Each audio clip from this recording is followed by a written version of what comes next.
ये वजहें हैं, ये भी समाज में पैदा होती हैं, सुधरती हैं, फिर नए ढंग से आती हैं और जाती हैं। कई जो रिलीजियस ऑर्गेनाइजेशन भी हैं वो इस तरह की बातें करते हैं, इस तरह की ब्रेन वॉशिंग करते हैं कि लोगों को करीब करीब विक्षिप्त बना देते हैं। तमाम ऐसे राजनीतिक संगठन हैं जो लोगों को विक्षिप्त बनाने का काम करते हैं। ब्रेन वॉश रोबोट तो बहुत सारे बन जाते हैं, लेकिन कभी कभी किसी की डिग्री थोड़ी और ज़्यादा आगे चली जाती है तो वो फंक्शनल भी नहीं रह जाता व्यक्ति, तो उस तरह की विक्षिप्तता उसके अंदर आ जाती है।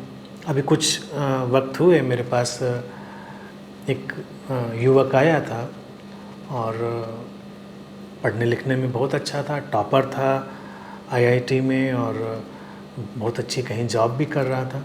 फिर एक रिलीजियस ऑर्गेनाइजेशन में जुड़ा वो। उस रिलीजियस ऑर्गेनाइजेशन ने उसको एक चैंटिंग का प्रोजेक्ट दे दिया कि उसको दिन रात बैठकर एक मंत्र चैंट करते रहना है, और भी उसको तमाम तरह की फ़िलोसफी जो समझाई गई।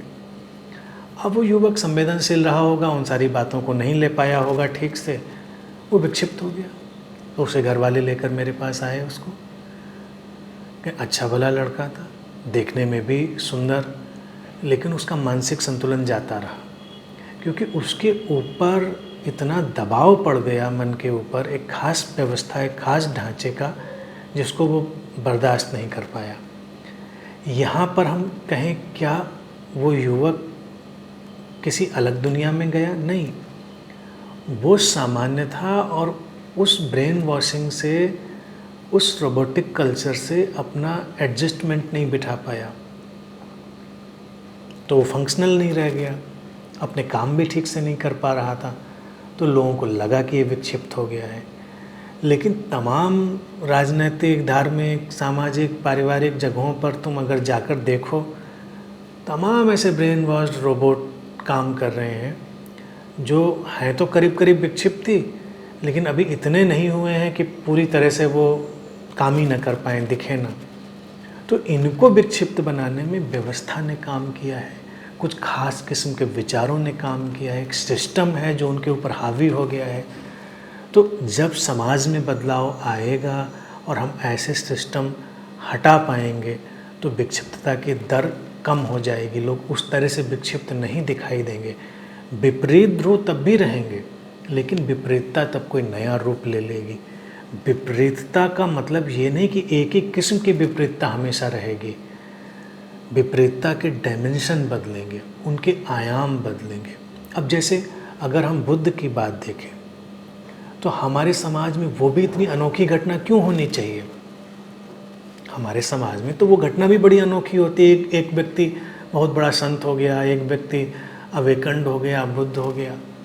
तो जब एक की इतनी बात है तो फिर कहीं ना कहीं विक्षिप्तता के तमाम जो पैमाने हैं और विक्षिप्तता की तमाम कैटेगरीज हैं वो भी घटेंगी।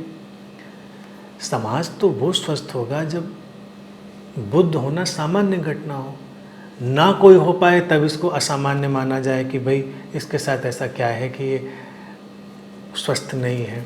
जैसे शारीरिक स्वास्थ्य को तो हमने एक्सेप्ट कर लिया है कि शारीरिक रूप से कोई व्यक्ति स्वस्थ ना हो तो हमारा ध्यान जाता है कि इसके ऊपर कुछ काम करना चाहिए। लेकिन अभी समाज में इतनी अवेयरनेस नहीं आई है कि हम मानसिक स्वास्थ्य पर भी पूरा काम करें और शुरुआत से ही देख पाएँ कि क्या ये जो व्यवहार चल रहा है ये मानसिक रूप से स्वस्थ है। हाँ, अब थोड़ी थोड़ी अवेयरनेस मेंटल हेल्थ पर बनने लगी है, लेकिन फिर जब और आगे जाएंगे जो स्पिरिचुअल हेल्थ है उस पर तो बिल्कुल ही निगाह नहीं है हमारी। तो हम जैसे जैसे इवॉल्व होंगे और जैसे हमने अपनी फिजिकल हेल्थ को एक्सेप्ट किया है, मेंटल हेल्थ को एक्सेप्ट करेंगे, स्पिरिचुअल हेल्थ को एक्सेप्ट करेंगे, और ये जो फ्लावरिंग है या जो इनलाइटनमेंट है ये एक सामान्य घटना होगी, कोई विशेष घटना नहीं होगी, तो विपरीत ध्रुव में विक्षिप्तता भी उतनी इंटेंसिटी वाली नहीं दिखाई देगी, फिर कुछ और उसका रंग रूप पैदा होगा। ऐसे ही समाज का ढांचा चलता है। तो इसमें बस अभी इतना ही समझें कि इसमें व्यक्ति के व्यक्तिगत कर्मों का रोल नहीं है। अगर वो ऐसा मानेगा तो उसके ऊपर दबाव ज़्यादा होगा। ये अवैयक्तिक है, इम्पर्सनल है, घट गया है, उस शरीर मन में घट गया है, उसकी पीड़ा उसको है बेशक, लेकिन इसमें उसी के कर्मों का रोल है ऐसा कुछ भी नहीं है। अगर हम उसको ठीक से हैंडल कर पाएंगे तो चीज़ें बेहतर भी होंगी। और इन बातों से अगर हम खुद भी हटें तो एक दबाव जो मानसिक हमारे ऊपर या उस व्यक्ति के ऊपर होता है वो भी रिलीज होगा और स्वस्थ बनाने में ये ज़्यादा सहयोगी होगा।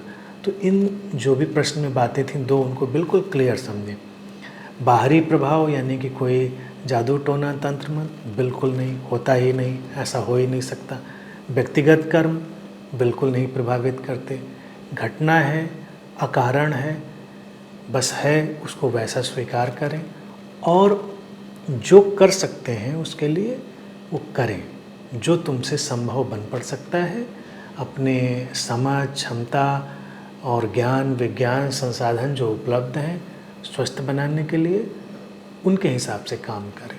यही सबसे स्वस्थ रास्ता होगा।